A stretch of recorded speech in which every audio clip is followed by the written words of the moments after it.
Olá, boa tarde. Vamos aos nossos estudos, né? Precisar do óculos. Vamos orar para começarmos o nosso estudo, ouvindo a voz de Deus, da Igreja Adventista. Porém, não é da Igreja Adventista e sim bíblico.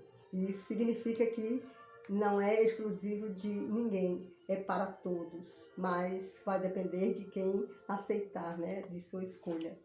Infelizmente, muitos vão dizer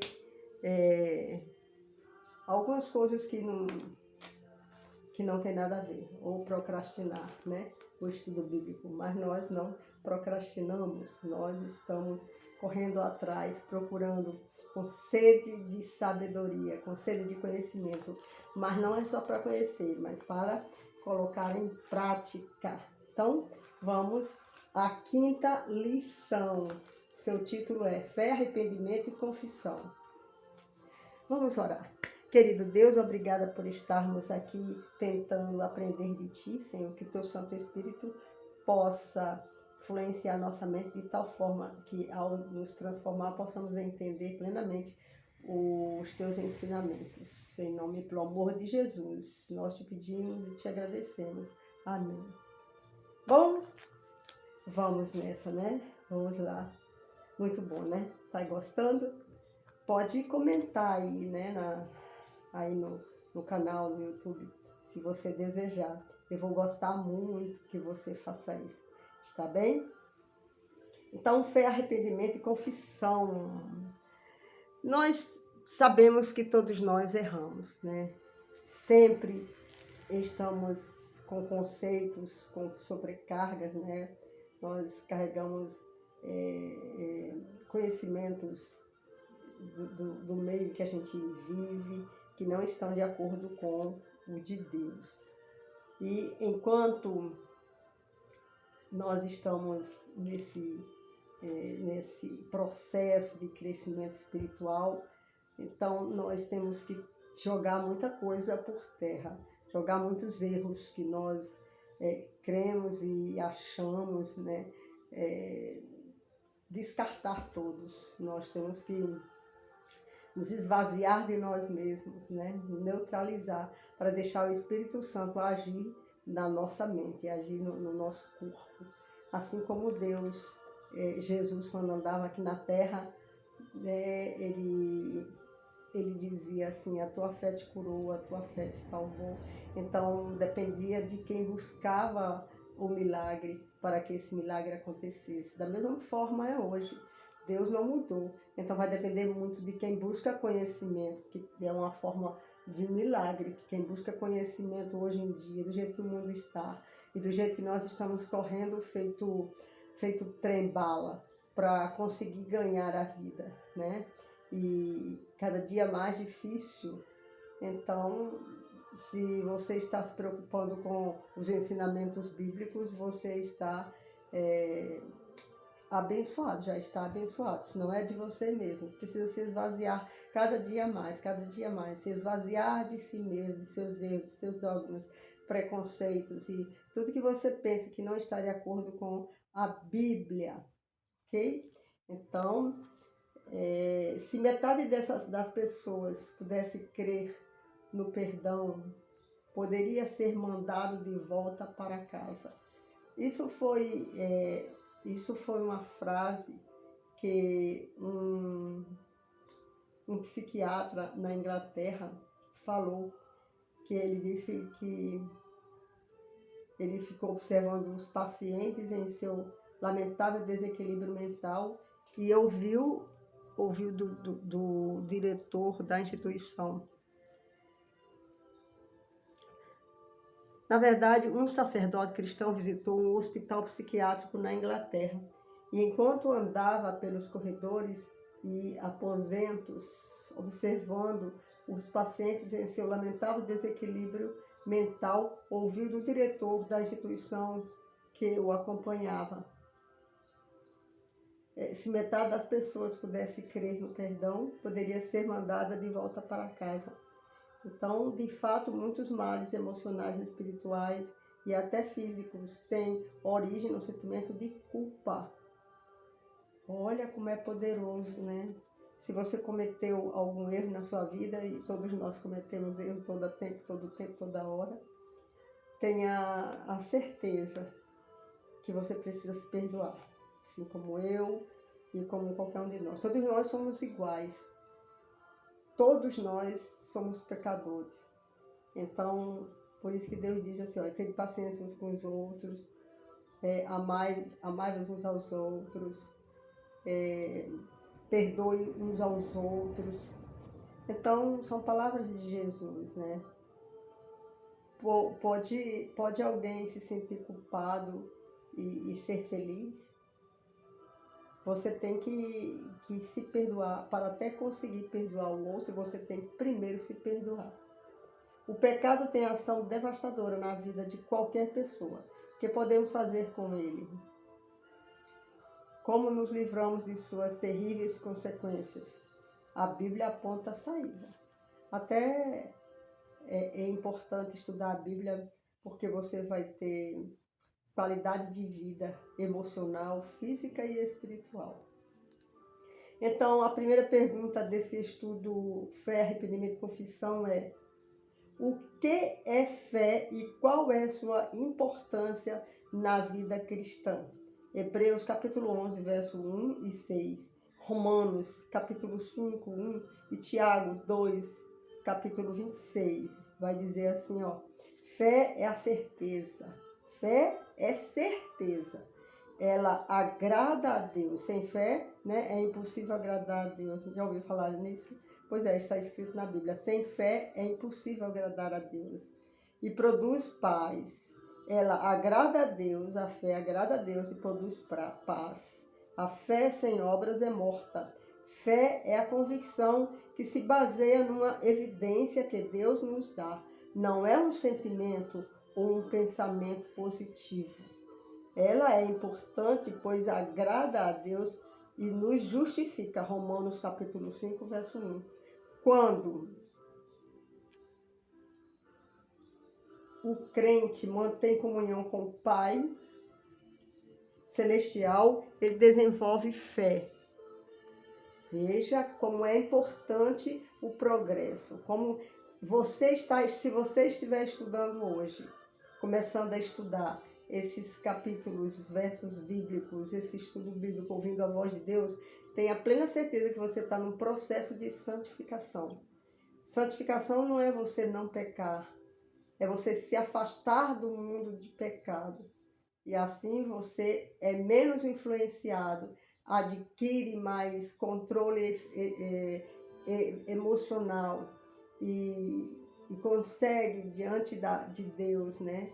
Não é que você consiga sozinho, você precisa ter comunhão com Deus para que o Espírito Santo possa agir em sua mente e nas suas decisões.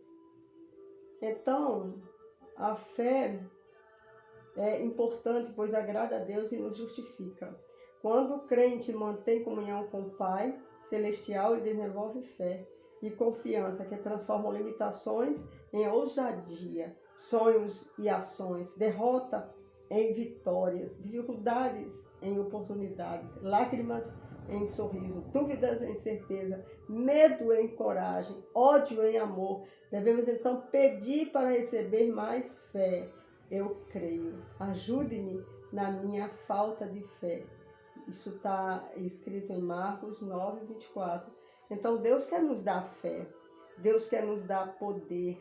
O poder emana dele, ele quer nos dar. Mas vai depender de nós, vai depender de cada um individualmente. Como a gente começou falando, né? Temos que nos esvaziar de nós mesmos.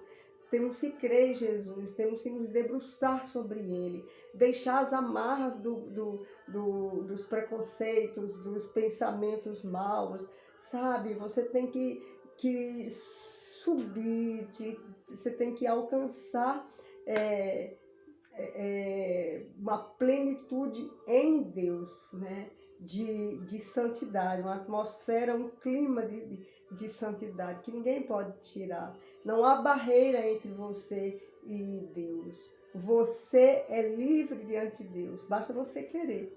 Você pode até pensar que você está escravo do mal. E realmente, nós estamos escravos do mal quando não conhecemos a verdade, as verdades bíblicas. Somos escravos por quê? Porque fazemos as coisas e ainda achamos que estamos corretos, né? Falamos mal dos outros, sentimos ódio de alguém, sentimos inveja, às vezes até arranjamos discórdias, problemas, disseminamos intrigas. Tudo isso acontece quando a gente está longe do Espírito Santo, longe de Deus. E ainda mesmo estando com Ele, mesmo próximo dele, você ainda é tentado pelo mal a fazer e a desobedecer a Deus. Porque somos seres frágeis, caídos. E o próprio Paulo diz, né, o apóstolo Paulo, que a carne é fraca. Embora o Espírito esteja já recebendo conhecimento e tudo mais, mas ainda você vai pecar. Eu, você, todos nós. Então, a fé é importante desenvolver, mas para isso você precisa se acompanhar de Deus. Você precisa buscá-lo antes de dormir, buscá-lo ao acordar, buscá-lo durante o dia. Quando tiver um problema para resolver, buscar Deus, observar, tentar ouvir a voz dele. A voz do Espírito Santo nunca vai falar coisas erradas.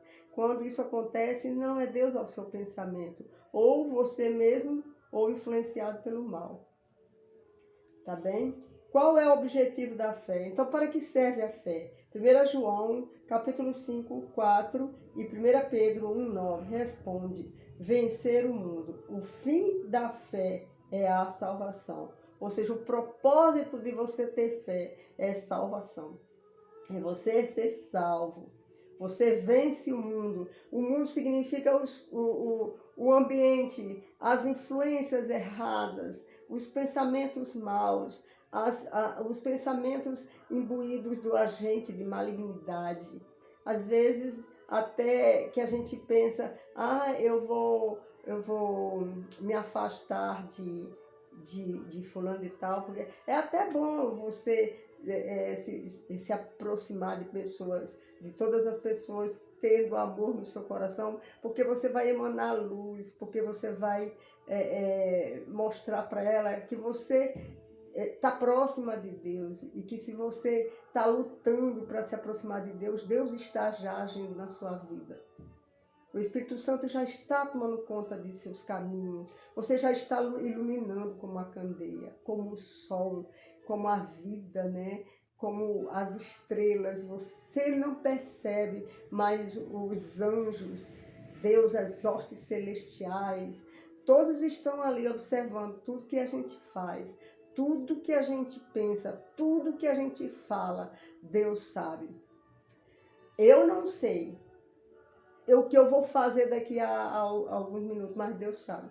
Deus sabe tudo, do começo ao fim da minha vida. Deus sabe todas as épocas das pessoas. Deus nunca nasceu, nunca morrerá. Deus conhece, além de ser nosso Pai, nosso Criador, nosso Redentor, Ele é onisciente, onipotente, onipresente. Nós temos que ter fé, confiar em Deus. Eu entendo perfeitamente quando você pensa, mas eu não consigo isso, eu não consigo aquilo.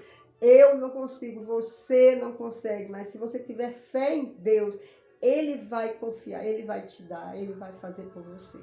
Eu estou falando em termos espirituais, né? Eu não estou falando em termos monetários, em termos financeiros, que você vai ficar rico e tal. Embora que, se Deus quiser que você fique rico, você fica. Mas eu não estou falando nesses termos de dinheiro, né? Do financeiro, do aspecto financeiro. Eu estou falando no aspecto espiritual.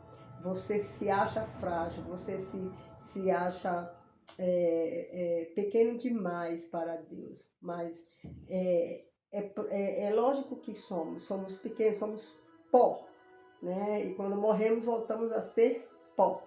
Mas uma coisa é correta: em Deus nós somos mais que vencedores. E Ele já venceu por nós. Então, por isso que é mais que vencedor. Somos príncipes e princesas. Somos filhos de um rei. Devemos colocar isso na nossa mente. Não há ninguém frágil. Há pessoas, e todos nós estamos nesse mundo aqui, vamos dizer assim, estamos inclinados às maldades, porque vivemos num mundo de maldade, vivemos praticamente em trevas. E por isso que nós temos pouca fé. Mas fé é importante e agrada a Deus. A fé nos ajuda a vencer dificuldades. E o resultado de exercer a fé será a nossa salvação. Estudiosos reconhecem a importância da fé. Dizem que aqueles que exercem fé são mais felizes, têm mais saúde e vivem mais. A fé é importante para nós, né? Nós não somos como os animais. E às vezes, por incrível que pareça, os animais demonstram mais fé do que a gente. Infelizmente, a que ponto chega o ser humano? 3. Como desenvolver a fé, então? Como é que nós podemos desenvolvê-la? Romanos, capítulo 10, 17, diz: a fé vem enquanto ouvimos a palavra de Deus. Então, quando nós estamos lendo a Bíblia, estudando, você está desenvolvendo a fé. Uma fé forte e inabalável está diretamente relacionada à prática constante dos ensinos aprendidos nas Escrituras. A fé é proporcional ao conhecimento, à prática da palavra de Deus. Romanos capítulo 10, 17, Tiago capítulo 1, versos 21 e 22. Outro elemento que auxilia no desenvolvimento da fé é o ato de compartilhar do amor de Jesus e das verdades bíblicas. Então, como é importante a gente compartilhar do amor de Jesus e das verdades bíblicas. Até a nossa fé, ela cresce exponencialmente. O que Jesus veio fazer? O que Jesus esteve a fazer aqui em nossos dias?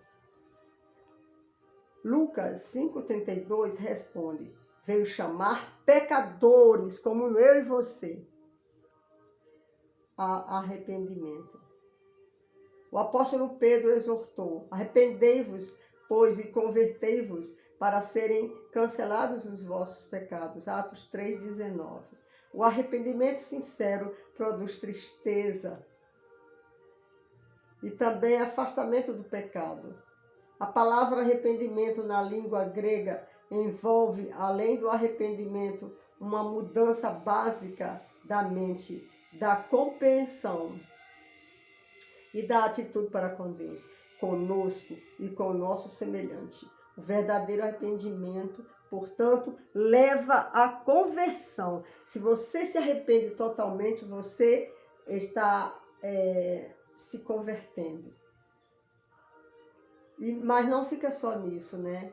Quando você se arrepende de algo, você não quer mais fazer. Ainda que você peque mais vezes, muitas vezes, né? Tem até um exemplo na Bíblia, né, em que Jesus responde para um de seus discípulos que não deve se arrepender por uma, mas por quantas vezes for necessário. Ele falou em 79, né? Usou até números, quantas vezes se deve perdoar alguém. Mas ele, né, em outras palavras, quantas vezes for necessário. Não se desanime. Portanto, arrependimento leva à conversão e ao abandono da velha vida do pecado. E isso resulta em uma nova maneira de viver. Colossenses 3, 1 a 17.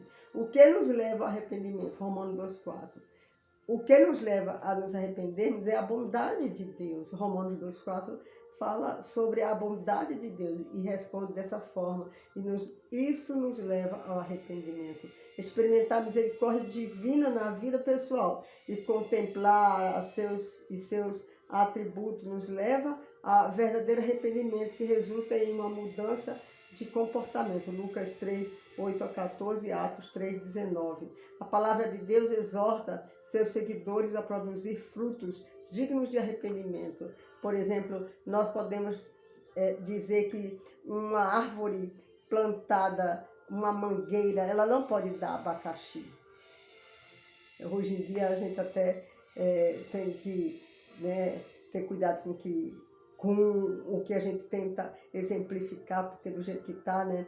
Podem até cruzar um abacaxi numa mangueira, quem sabe. Mas por meios normais, um pé de abacate vai dar abacate, um pé de abacaxi vai dar abacaxi, um limoeiro vai dar limão, e assim por diante. Então você não pode dar do que você não tem. Você precisa aprender as características do Espírito Santo, as características de Deus, do amor, né? 1 Coríntios 13.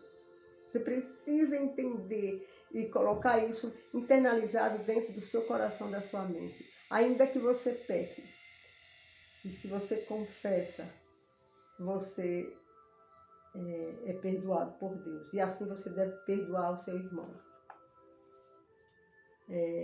O que faz o pecador arrependido? Salmo 38, 18 responde: ele confessa os pecados a Jesus. A quem devemos confessar nossos pecados? A Jesus. Somente Ele é nosso intercessor entre nós e o Pai. Só Jesus pode nos libertar de nós mesmos, né? E de todos os males. Os Salmos 32 e 51 falam sobre arrependimento. Se confessarmos os nossos pecados, Jesus é fiel e justo para nos perdoar e purificar. 1 João 1,9. Paulo afirma que Jesus é o único mediador entre nós e Deus. 1 Timóteo 2,5.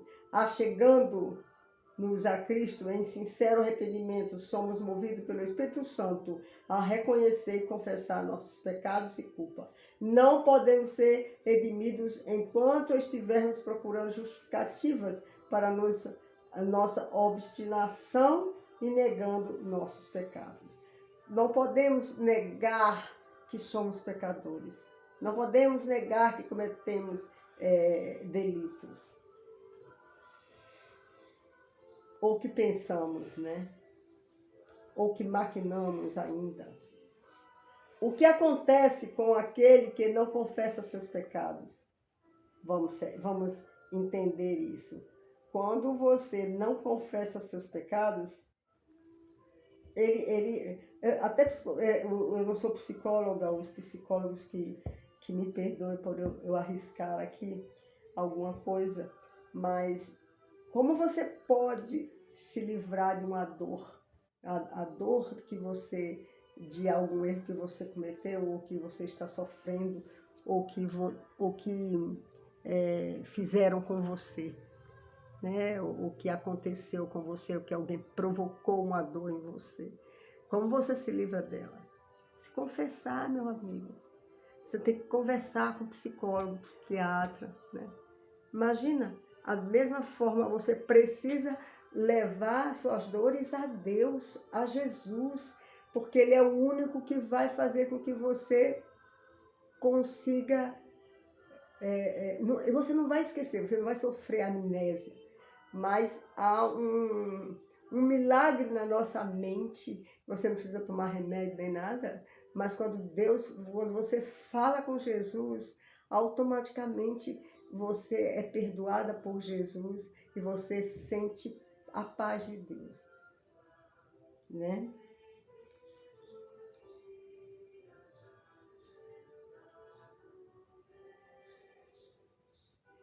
Olha, o Salmo 32, 51 fala sobre arrependimento. Se confessarmos nossos pecados, Jesus é fiel e justo para nos perdoar e purificar. 1 João 1,9. Paulo afirma que Jesus é o único mediador entre nós e Deus, repetindo 1 Timóteo 2,5. Achegando-nos a Cristo em sincero arrependimento, somos movidos pelo Espírito Santo a reconhecer, confessar nossos pecados e culpa. Não podemos ser redimidos enquanto estivermos procurando justificativas para nossa obstinação e negando nossos pecados. O que acontece com aquele que não confessa seus pecados? Ai, minha amiga, fica às vezes até no sanatório, ou até numa clínica, ou até em casa moribunda, cabisbaixa, com dor de consciência, castigado pelo próprio mal e pelo e pelos agentes do mal. Então, Provérbios 28:13 diz: jamais prosperará, mas quem confessa e deixa alcançará misericórdia de Deus. O Senhor não requer que façamos alguma coisa penosa para alcançarmos perdão. Não precisamos fazer longas e exaustivas peregrinações ou praticar dolorosas penitências para remover nossas transgressões. Davi, após cometer o pecado, orou: confessei-te o meu pecado e a minha maldade, não encobri, dizia eu. Confessarei ao Senhor as minhas transgressões, e tu perdoaste a maldade do meu pecado. Veja o que diz Davi. Salmo 32, verso 5. Tem misericórdia de mim, ó Deus, segundo a tua benignidade. Apaga as minhas transgressões, segundo a multidão das tuas misericórdias. Salmos 51, verso 5. O que Deus faz quando confessamos nossos pecados? 1 João 1:9, Miqueias 7:18 e 19, Isaías 43, 25. Ele nos perdoa.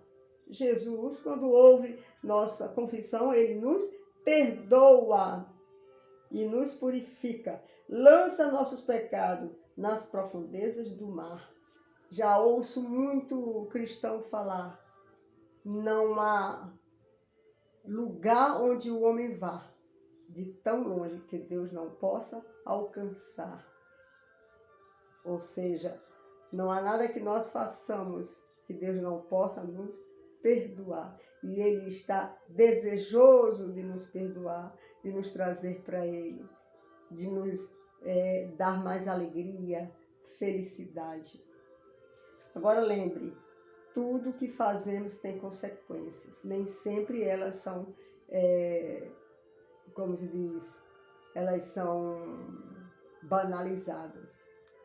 Sempre tem consequências. Então, é bom a gente escolher sempre fazer o bem. O que Deus faz quando confessamos nossos pecados? Ele nos perdoa, Ele nos purifica, Ele joga nossos pecados nas profundezas do mar, diz a Bíblia, né?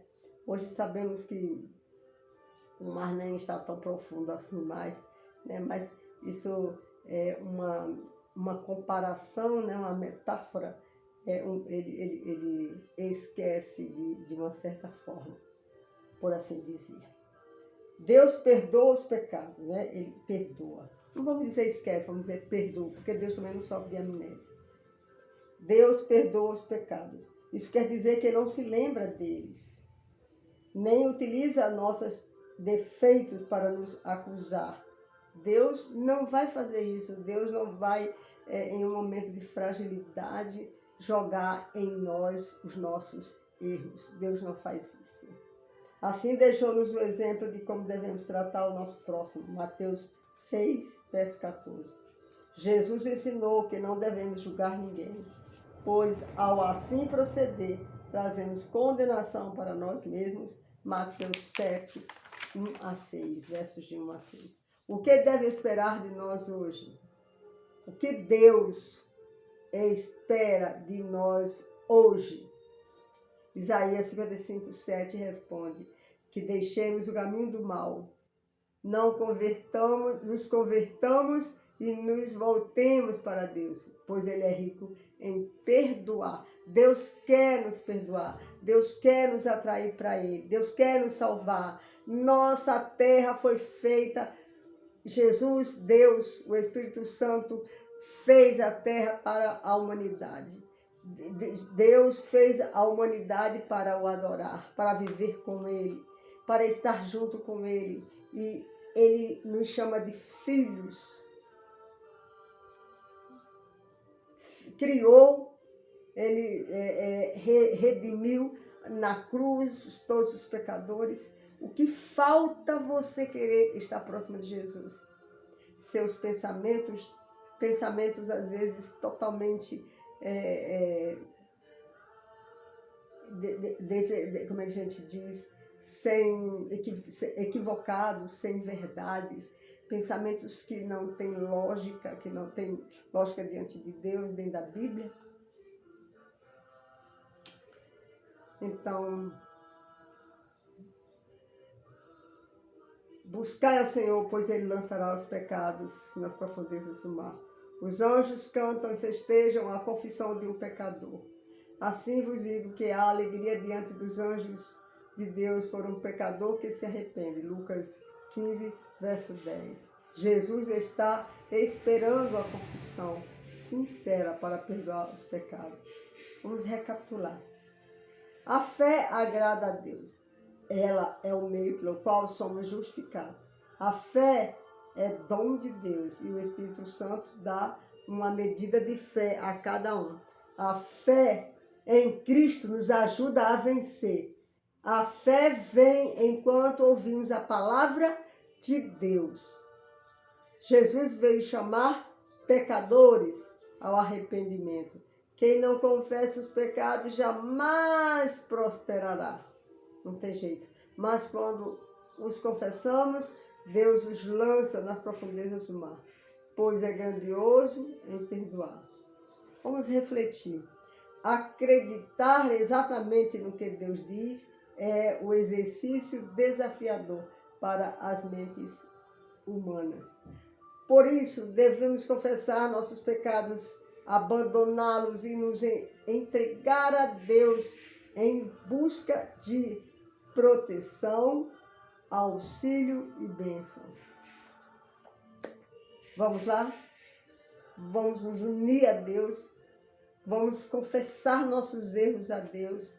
Vamos pedir perdão a Deus pelas nossas transgressões. Vamos nos aproximar das pessoas para elas sentirem esse amor. Você pode ser até maltratado. Você pode ser confundido com outras pessoas.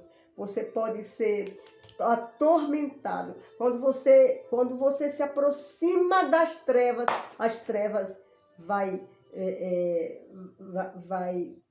sumir. Mas até que ela suma, ela vai tentar trazer você para ela. E vai ser luta, e você pode ser testado pelo fogo, né? Das dúvidas, das maldades, dos agentes do mal. Mas os agentes do mal não agem nos pau nem na água, não. Ele age onde? Nas pessoas. E, infelizmente, nas pessoas que mais está próxima de você. Infelizmente, às vezes, é a que mais te maltrata. E pode ser o marido, pode ser a esposa, pode ser o filho, pode ser a filha, pode ser uma irmã, um parente, pode ser um tio, pode ser quem for. O inimigo vai atormentar um e outro para estragar a família muitas vezes, para